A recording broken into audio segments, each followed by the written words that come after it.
I haven't been a console gamer since I was 16. Yeah, but some people still are. Like, I think hating on the idea of console exclusivity makes sense, but also saying we'll just buy a PC is really bad advice, because not everyone can afford a PC, or not everyone can deal with the ups and downs of the PC ecosystem, right? I've gotten used to it. I like it. I haven't had a console in 6 years now, 5 years now, something like that. It's been a while. It's been so long that I haven't had a console that I haven't thought about it. I don't know when the last time I had a console was, right? And I've never really thought to go back. But some people aren't ready for the commitment of playing games exclusively on PC, because there's more things to worry about.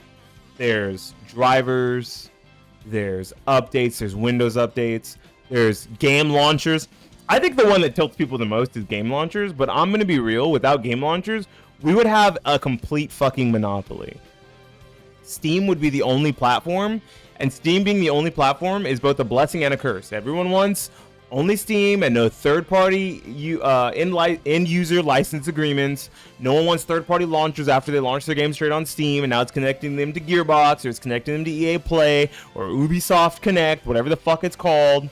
Or one that really pissed people off recently is Epic Online Services. People don't want these things, but if PC only had Steam and there was no physical copies anymore, no digital ways to get games outside of Steam, it would become a monopoly, which is exactly what you don't want. We trust Valve, but do we want to give Valve the keys to our car and the deed to our house? Probably fucking not, because why would you allow them to have all of that power over you? I like the idea that there's other platforms, there's other launchers, but I don't really like using them all that much. And it's something that console players don't have to deal with, right? You don't have a whole host of launchers you have to worry about. You open your Nintendo Switch, you open your PS5, you open your Xbox, and there's one screen that aggregates all of your games. One store that aggregates all of the games on the platform.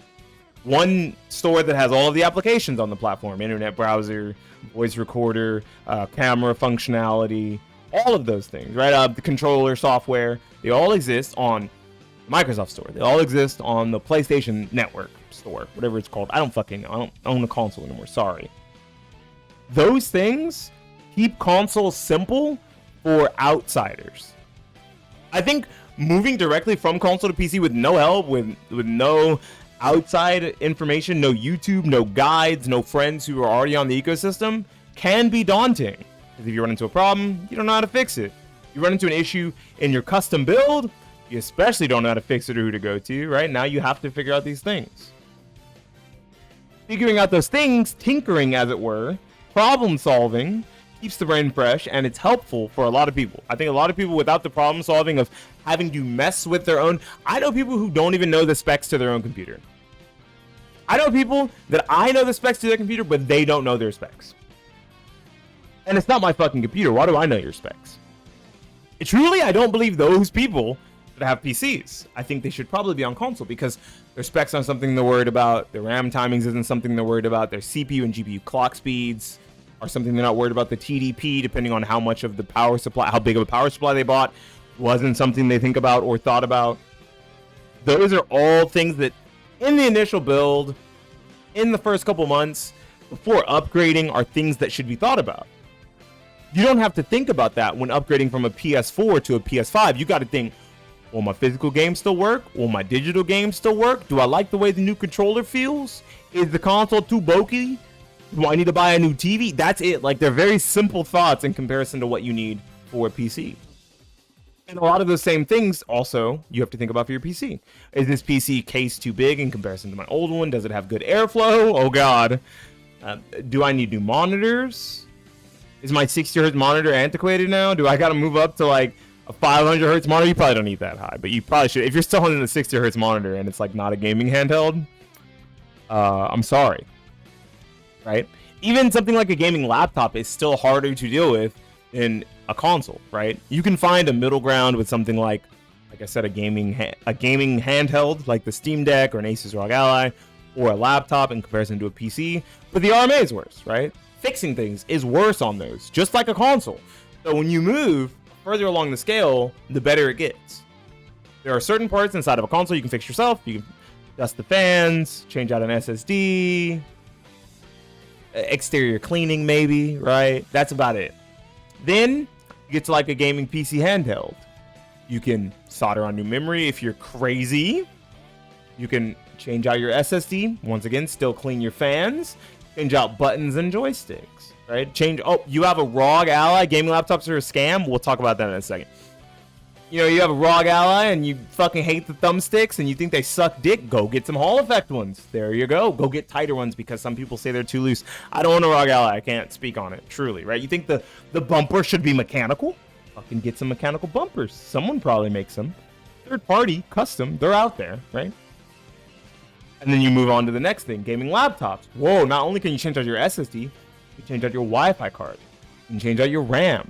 You can change out your screen.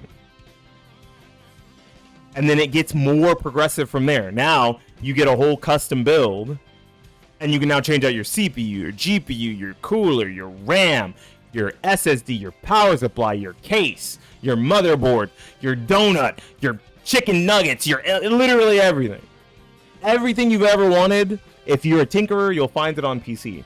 But that modularity is scary for casuals. And a lot of casuals start with a gaming laptop or a pre-built.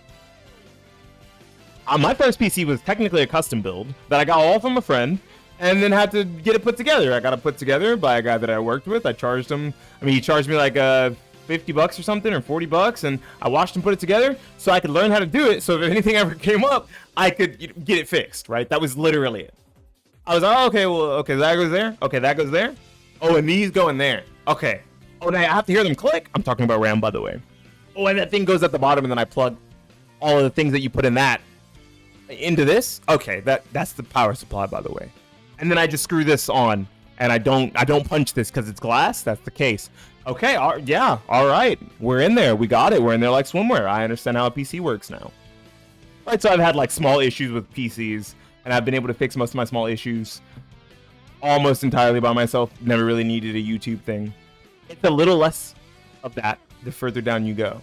Gaming laptops are an interesting one because if you get a shitty gaming laptop, especially if you had a shitty gaming laptop before like the 900 series or before the 10 series of NVIDIA or the RX, I think, what was the first laptop GPUs that were RX or AMD? Was it the 560 and the 560X, 570, right?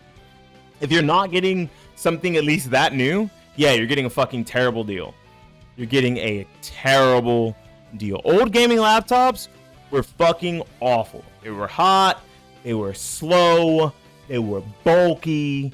They were like having a computer that was not good for like almost double the price. Price to performance, my PC is not amazing, but it was $800-ish with 16 gigs of RAM, a modern 12th gen i5, and an RTX series graphics card, an RTX 40 series graphics card. Right? I think my laptop for the price is really good. Some people hate it. They say the hinge sucks. Haven't had an issue. They said that the hinge was going to break in a month. Go fuck yourself. My hinge has existed for a full year and it's no problem at all. They say that your ports get too hot and your peripherals stop working. I have 2 monitors plugged into this bitch right now and almost every single day. Once again, go fuck yourself. Didn't happen. Gaming laptops, if you buy a shitty laptop, will be the worst experience of anything on this entire spectrum of things I just talked about. But if you buy a good one, it's probably the most balanced experience. You have something that's about as small as a console that you can figure out how to make run like a console, put it in Steam Big Picture mode, turn off needing a Windows password or PIN to get in so that it boots into Big Picture mode immediately, add your non-Steam games in, you're good to go. Then under that, just like a Steam Deck, you have the actual Windows desktop if you need it, right? You can do that on your computer too, but why would you? You know, you have fucking, right? Gaming handheld, you have your controller built in, but guess what? You're missing the keyboard, you're missing the mouse, you're missing the keyboard and mouse or the trackpad and the mouse for any sort of troubleshooting. Probably harder to get into the BIOS and it's like more annoying to deal with the BIOS, and your screen is sometimes rotated the wrong way because it's basically a fucking Windows tablet. I'm going to recommend that most people, if they're wanting to move from console, they want the modularity of a PC or the ecosystem of PC, to not start themselves off with something like a a ROG Ally or an MSI Claw or a Steam Deck or a budget laptop like the MSI GF63 that I have, because I already understand enough about PCs that if something goes wrong with this, I more than likely know what to do. It's a smaller chassis. It's actually more obnoxious when something goes wrong than buying a pre-built. I'm going to recommend to everyone who has no knowledge at all of what to do when a PC is giving them problems to buy a pre-built, because most of the time pre-builts will come with warranties, will be certified by some company to work out of the box, and are usually, unless you buy from a really bad SI, very well balanced, right? You as a system builder, as your own SI, system integrator, might accidentally pair a fucking 12th Gen i3 with an RTX 4090. I'm going to tell you right now, that's probably not a good idea. An SI, unless specifically requested, will probably never do that. Right? Like I said, I have an i5 and an RTX 4050. Those are a perfectly well-balanced combination. Neither usually bottlenecks the other. And if something is bottlenecking the other, the other is pretty close to parity. So it's just that the system is maxed out. Not, oh, my CPU is maxed out, so my GPU is at fucking 38%. No, my CPU is maxed out, and my GPU is at 85%. I'm so fucking close. Or turn down the settings that make me CPU bound, and now my GPU is at 100%, and my CPU is at 90, or my CPU is at 85. Right? That is a well-balanced system. And that comes from a good system integrator. When it comes to pre-builts, probably the best thing on the market to pick up if you're looking to move over from the simplicity of console, but I'm not going to say the simplicity of console isn't right for everyone. You're a kid, you're a dad who doesn't really have time for tinkering and doesn't want to deal with that shit anymore, and you're fine with the prices of games and the exclusives not coming to you from other consoles, sure. Stick with your Nintendo Switch. Switch 2's right around the corner. Stick with your PS5, your Xbox Series consoles. But if you're looking for a more modular experience with a more open back end for you to tinker and tweak to your heart's content, you probably want to move over to PC. If you're a madman, you don't even start on Windows. You go all the way to the other end of the spectrum and build a Linux machine and then use a Windows virtual machine. But I'm not going to recommend that to anyone. Who the fuck am I to tell you to do that? That's what crazy people do. I rant a lot. I'm so sorry. But if you enjoyed this rant, this off-the-cuff, random, crazy talk segment about the spectrum of gaming and what's probably right for you, because I think I talked up and talked down on each of these individual concepts when it comes to gaming, all the way from a pre-built to a gaming handheld to a laptop, all the way up to a PC. I didn't touch on mobile. I'm sorry. If you're a mobile player and you were looking for me to say something nice about your platform, you can make calls from your phone and you can also game on it. That's really cool. Congrats. Enjoy the massive amounts of levels in Candy Crush and the sub 50 FPS in Fortnite mobile, I guess. Anyways, if you enjoyed this random thoughts, rant, banter, I don't really know what to call it, hit the like button. Comment down below about where you think the perfect spot for someone to start gaming is. Whether you think the perfect way to start is a console or a full-fledged custom-built gaming PC or a laptop or a pre-built or even a gaming handheld. Where do you think it should start? Where should Timmy get his first taste of gaming? Where should Jill get her first taste of gaming? Leave it down in the comment section down below. Subscribe to the channel because I would love to eventually get to 1,000 subscribers to make that mucho dinero on YouTube. And this has been Beanie Thuggish talking about the spectrum of gaming and all it has to offer outside of mobile gaming. Even though my wife just said she's a real mobile gamer, she's fucking lying. She has an Xbox. I can rip her Xbox off of the cords right now and show it to you guys. She's fucking lying to y'all. Don't let her lie to y'all. Signing out and saying peace. She has an Xbox. She's lying.